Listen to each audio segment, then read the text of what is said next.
अयोध्या में राम मंदिर का निर्माण कार्य युद्ध स्तर पर जारी है। मंदिर के गर्भगृह का निर्माण कार्य पूरा हो चुका है, जिसके बाद अब राम मंदिर के पहले तल का निर्माण कार्य तेजी से जारी है। मंदिर का निर्माण अपने निर्धारित समय के भीतर पूरा होगा, इसका खास ख्याल रखा जा रहा है।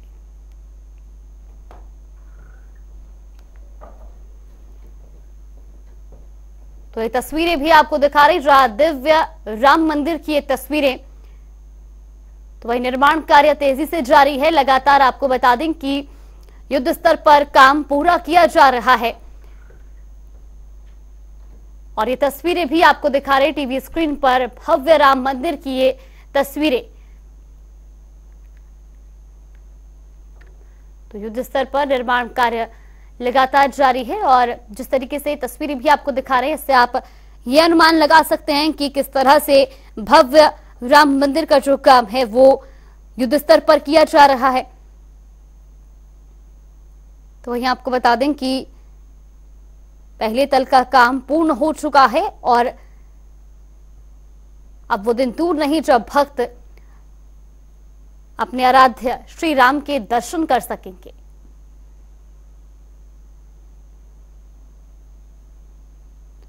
तो ये तस्वीरें भी आपको दिखा रहे हैं टीवी स्क्रीन पर, जहां भव्य दिव्य राम मंदिर की अलौकिक तस्वीरें टीवी स्क्रीन पर आप देख सकते हैं।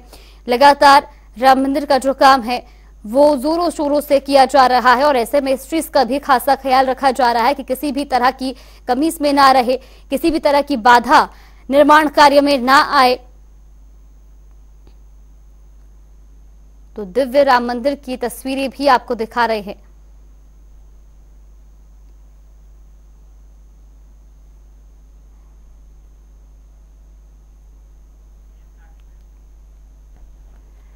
तो इसी खबर पर ज्यादा जानकारी के लिए हमारे सहयोगी बीएस लाठी हमारे साथ जुड़ गए हैं अयोध्या से। बीएस, सबसे पहले आपसे जानना चाहेंगे, राम मंदिर का काम लगातार जोरों शोरों से पूरा किया जा रहा है, फिलहाल मौजूदा क्या अपडेट मिल रहा है?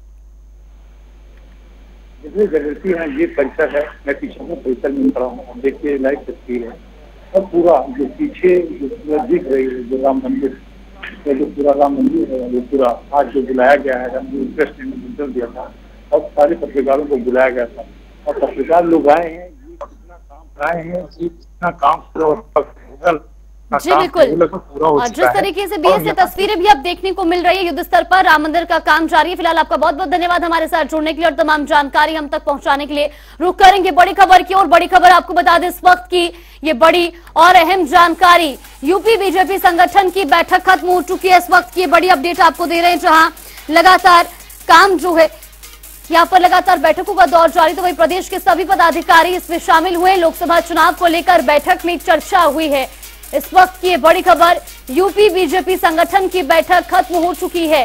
तो भूपेंद्र चौधरी की अध्यक्षता में यह बैठक संपन्न हुई। आपको बता दें कि प्रदेश के सभी पदाधिकारी इस बैठक में शामिल हुए, जहां आगामी लोकसभा चुनाव को लेकर चर्चा की गई, किस तरीके से सारी रूपरेखा तैयार की जानी है उसको लेकर चर्चा की गई है। उत्तर प्रदेश बीजेपी संगठन की बैठक खत्म हुई और भूपेंद्र चौधरी की अध्यक्षता में यह बैठक हुई थी, जहां प्रदेश के सभी पदाधिकारी बैठक में शामिल हुए। तो इस वक्त की ये बड़ी और अहम जानकारी।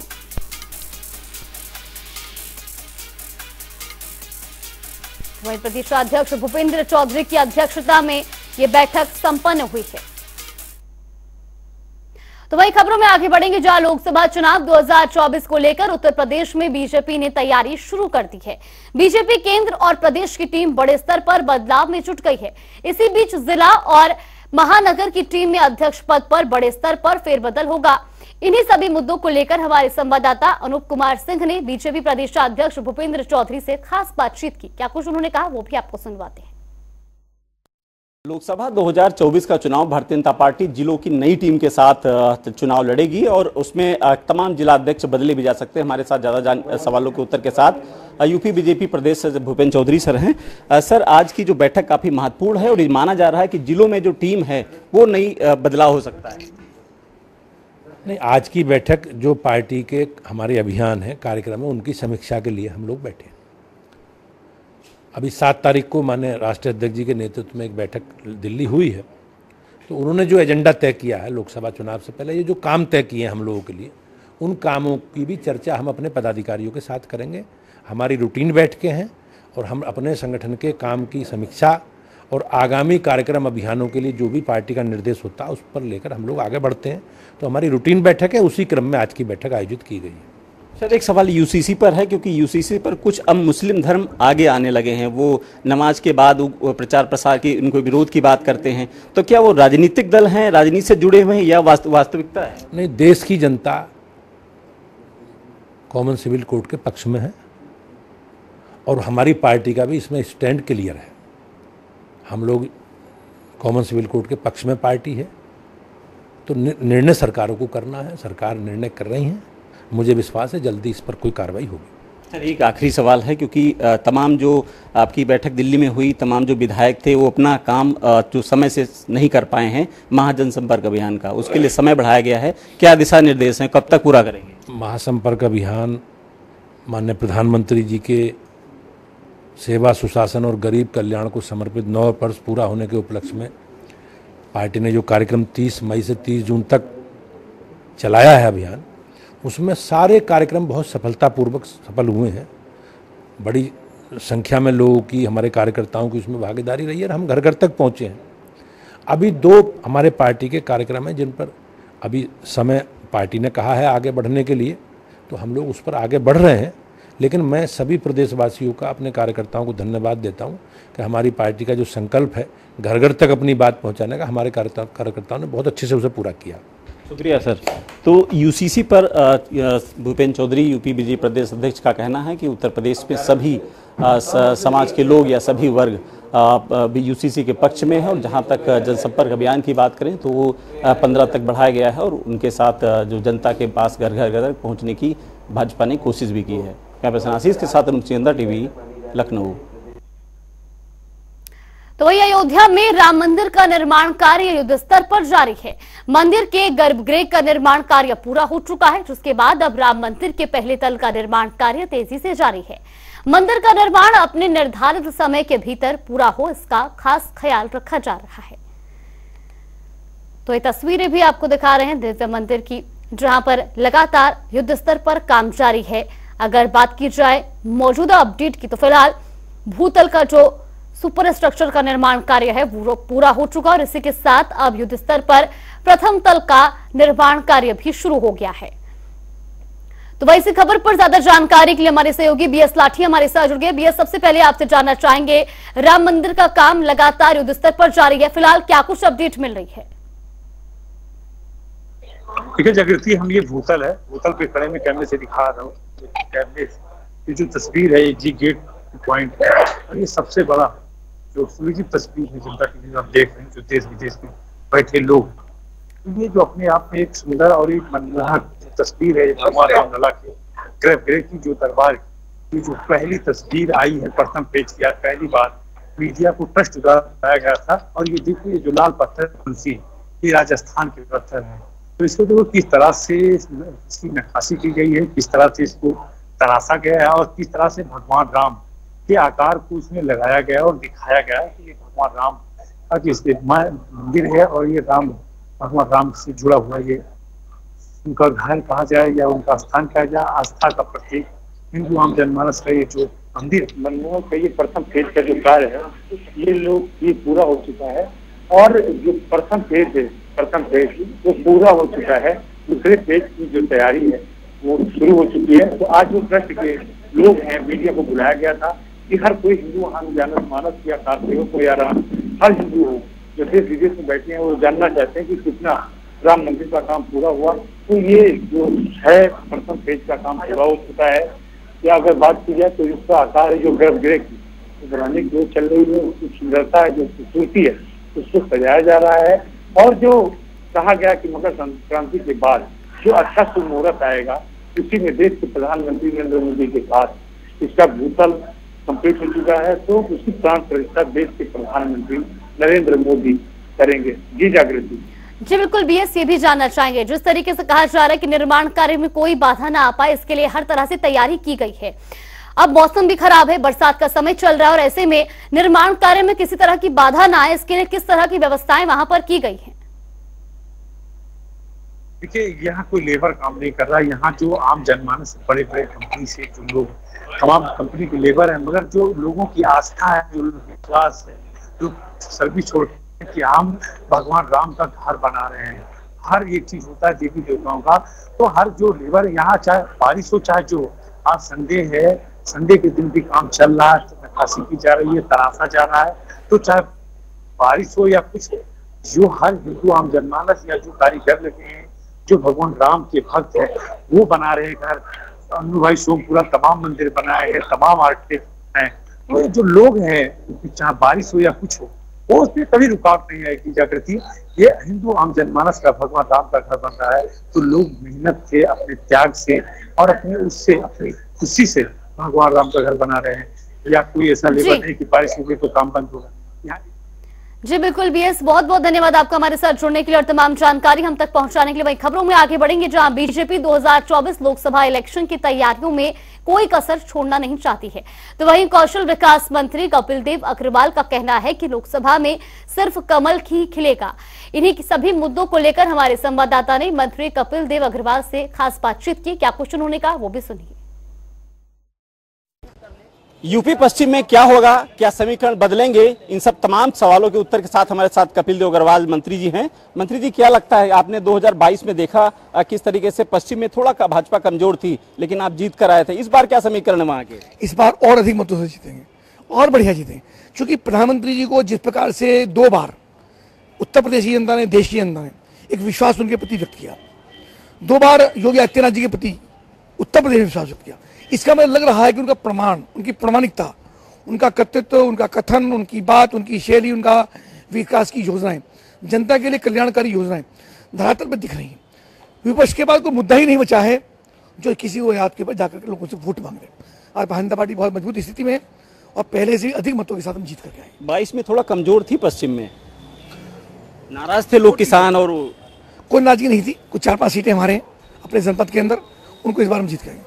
यूसीसी को लेकर के तमाम जो मुस्लिम वर्ग भी सामने आने लगे हैं, वो नमाज के बाद विरोध की बात करते हैं। देखिए, मुस्लिम समाज को लोग दिग्भ्रमित करने का काम कर रहे हैं। मुस्लिम समाज भी यूसीसी के समर्थन में भी है, उसको थोड़ा कम दिखाया जा रहा है, विरोध ज़्यादा दिखाया जाता है। यूसीसी किसी के विरोध में ही नहीं है, सबके सम्मान के लिए। सब एक देश के अंदर एक कानून में क्या बुराई है? सड़क पे सब जो लोग चलेंगे सबका एक कानून होगा, ट्रेन में चलेंगे एक कानून होगा, जहाज में चलेंगे एक कानून होगा, शिक्षा के क्षेत्र में जाएंगे एक कानून होगा, तो कानून पूरे देश के लिए कानून होगा, इसमें किसी को क्या आपत्ति हो सकती है? तो मुझको लगता है सब उसका सम्मान करना चाहिए और सबको एक साथ समर्थन करना चाहिए। एक सवाल आखिरी है कि पश्चिम में जयंत चौधरी कुछ समझ नहीं पा रहे हैं क्या करना है, दिग्भ्रमित हैं, क्या लगता है कुछ भाजपा की तरफ? अब उनका समाजवादी पार्टी का गठबंधन है, था, लेकिन हमने देखा है कि स्थानीय निकाय के चुनाव में गठबंधन बिखर गया, तो ये गठबंधन बहुत ज़्यादा चल नहीं सकते। वजह क्या है उसकी कि सब लोग भारतीय जनता पार्टी को पसंद कर रहे हैं, तो जो इनका वोटर है वो भी चाहता है कि भाजपा आगे बढ़े, हम भाजपा को वोट दें। उनका भी दावा रहता है कि आप भाजपा के साथ जाइए, तो हमको लगता है कि वो सब चीज़ें हैं, उनका निर्णय उनका है, पर भारतीय जनता पार्टी इंडिपेंडेंट अपने आप में आज बहुत मजबूत स्थिति में। अगर सपा के साथ गठबंधन बना रहेगा तो भाजपा के लिए कोई चुनौती होंगी? कोई चुनौती नहीं है, पहले हुआ, पहले सारी पार्टियां एक थी, तब भी हम 65 लोकसभा जीत करके आए। आज मोदी जी ने, योगी जी ने इतना बड़ा काम कर दिया जनता के सामने, इतनी बड़ी दीवार लोगों के सामने खड़े कर दिए, वे घोड़े पर चढ़ करके भी और साइकिल पर चढ़ कर भी उसको फल्ला नहीं लगा सकते। शुक्रिया। तो ये कपिल देव अग्रवाल जी थे, पश्चिम से ही बिलोंग करते हैं और उस समय जीत कर आए थे जिस समय पश्चिम में थोड़ा विरोध भारतीय जनता पार्टी का हुआ करता था 2022 में, लेकिन वहां से जीत कर आए थे। इस बार 2024 में उनका कहना है कि इस बार सारी जो दिक्कतें थी वहां खत्म हो चुकी हैं, जो लोग जो वहां हैं सिर्फ मोदी और योगी के नाम पर इस बार वोट करने वाले हैं। कैमरामैन आशीष के साथ अनूप सिंह, जनता टीवी, लखनऊ। मंत्री असीम अरुण कन्नौज के कलेक्ट्रेट रोड स्थित जनसंपर्क कार्यालय पहुंचे, जहां उन्होंने जनता दरबार लगाकर फरियादियों की समस्याएं सुनी और अधिकारियों को 48 घंटे से भी सभी समस्याओं के निस्तारण के निर्देश दिए। इस दौरान मंत्री के कार्यालय प्रतिनिधि अवधेश राठौर भी मौजूद रहे। रायबरेली में जनता टीवी की खबर का दमदार असर हुआ है। सांसद सोनिया गांधी की निधि से लगवाए गए प्याऊ की प्रमुखता से खबर दिखाई गई थी। बता दें कि शहर के टाउन हॉल सहित कई जगहों पर लगे प्याऊ बरसों से खराब पड़े थे, तो वही खबर दिखाने के बाद नगर पालिका अध्यक्ष शत्रुघ्न सोनकर ने तत्परता दिखाते हुए सभी पियाओं को दुरुस्त कराया। नगर पालिका अध्यक्ष ने बयान देते हुए कहा कि जनता टीवी के माध्यम से मामला संज्ञान में आया, जिस पर बिना समय बताए टीम लगाकर समस्या का निदान कर दिया गया है।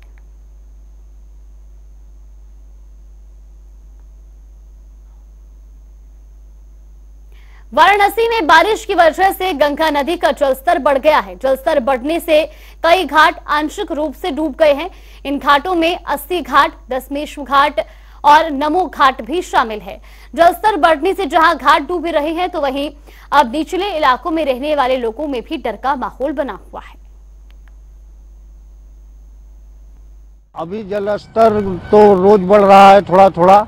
अभी घाट के सीढ़ियों को छू रहा है, बराबर कर दिया है पानी। अगल बगल सीढ़ियों को भी ऊपर लपेट में ले लिया है। देखा जा रहा है कि रैंप आधा डूब चुका है। हाँ, रैंप आधा के करीब डूब चुका है नमो घाट के बगल वाला। और जो है कि यहाँ पर पानी डेली थोड़ा थोड़ा बढ़ रहा है और यहाँ का जलस्तर अभी बढ़ाव पर चल रहा है। तेज हवाएं भी देखी, तेज हवाएं भी चल रही है, बादली पानी भी गिर रहा है रह रह करके। यही सब यहाँ का हाल है। घाट में कुछ नहीं, घूमने आए हैं।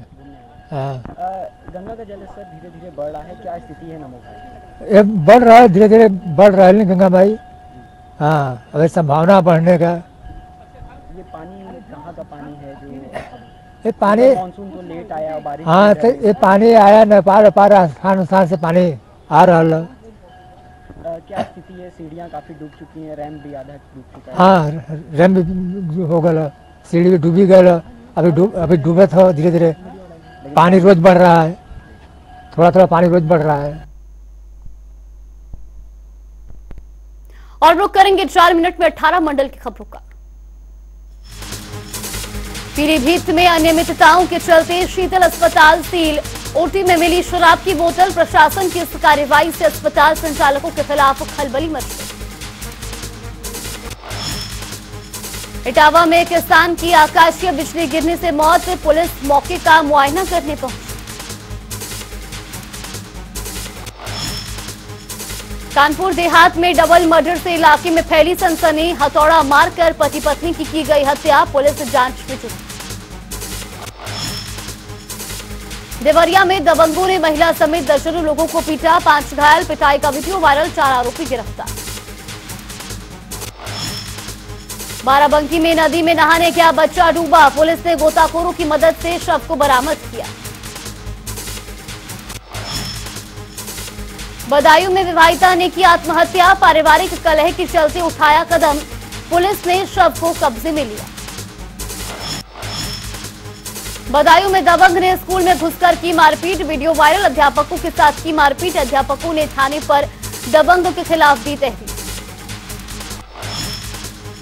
अलीगढ़ में बरसात शुरू होते ही खुली नगर निगम की पोल। स्मार्ट सिटी के विकास की पोल खोलता हुआ वीडियो वायरल। उन्नाव में प्रेमी युगल पकड़ा गया। प्रेमिका से शादी करने के लिए प्रेमी ने खुद के अपहरण और हत्या की स्क्रिप्ट तैयार की थी। पुलिस ने प्रेमी को भेजा जेल। आगरा में बारिश से उटांगन नदी का जलस्तर बढ़ा। चेक डैम टूटा।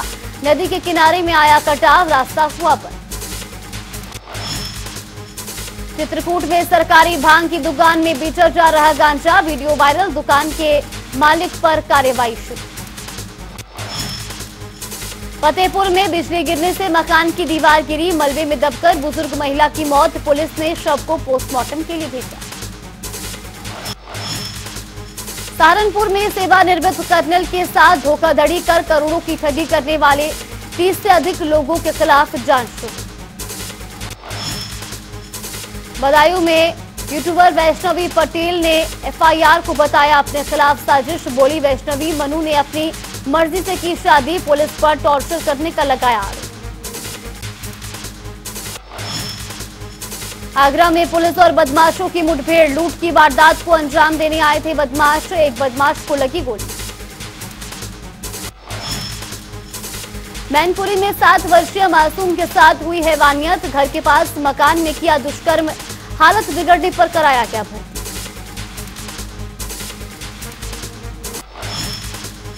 बागपत में गांव के मुख्य मार्ग से होते हुए तालाब तब्दील, लोगों के घर में पहुंचा पानी। इस मामले में अभी तक नहीं हुई कोई सुनवाई। सहारनपुर में स्कूल की हालत जर्जर हो रखी है। गरीबों के बच्चों को फिर भी बैठाया जा रहा टूटी कड़ियों के नीचे।